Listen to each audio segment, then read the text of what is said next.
years of my first school days at Fraser House. I well remember those first months of school, which seemed like years then, at a schoolhouse. It was hard work to worm in and out of those seats, to go to the waste basket. Why bother? There were plenty of knot holes, and we had continual use. The sharp eyes of our teacher, Miss Millionaire. The steps to the loft had been removed, but George Little managed to get up there one day. When Miss Lyons was busy with classes, she thought she heard a cat up there. Listen, she said, do any of you hear a cat upstairs? No. Well, don't you hear that? Must be a cat up there. But how could it get up? John, you go up and see if you can bring the poor thing down. Soon John Mingrove came back. I couldn't find any cat up there, but I heard one. I saw George Little up there. Guess he's the one you heard. A few quick steps, and then, George? Well, George, no. You come right down here. Meanwhile, in the schoolroom, whispers came. Shame on you, John. What did you tell her for? Now he'll catch it. She clamped him into that already cramped spot between her chair and the blackboard and said, now you stand there for a while.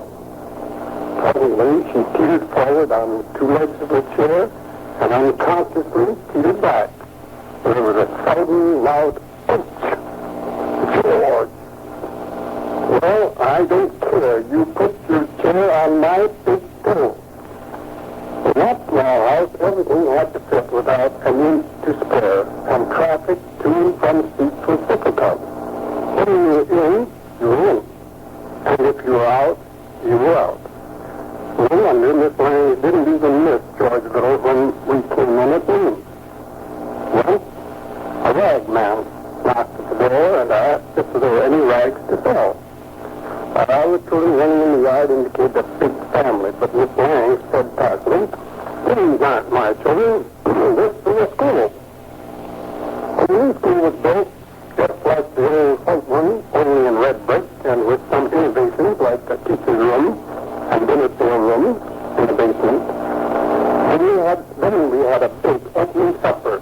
Was that ever good? The best thing I saw was a stepladder side rear coop with frosting and coconut laid out on a round board which was all covered with shredded colored tissue paper. A sight I'd never forgotten.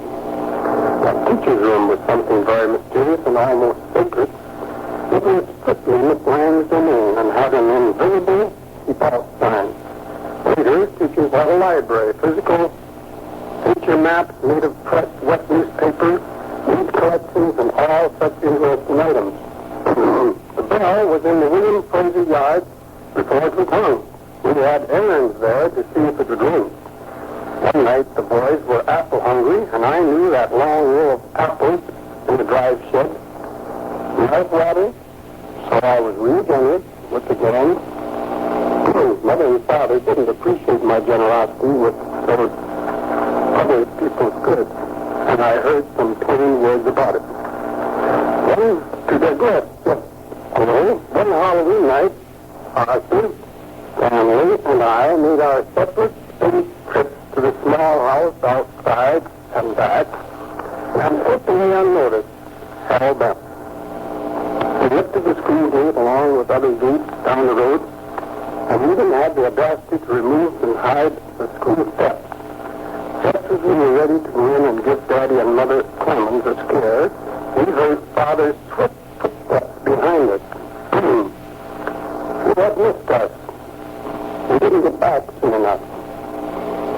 You can just take pains to put everything back exactly the way you found it, was what he said. That wasn't particularly funny, especially when you have lugged until you were tired. It was a just and adequate punishment.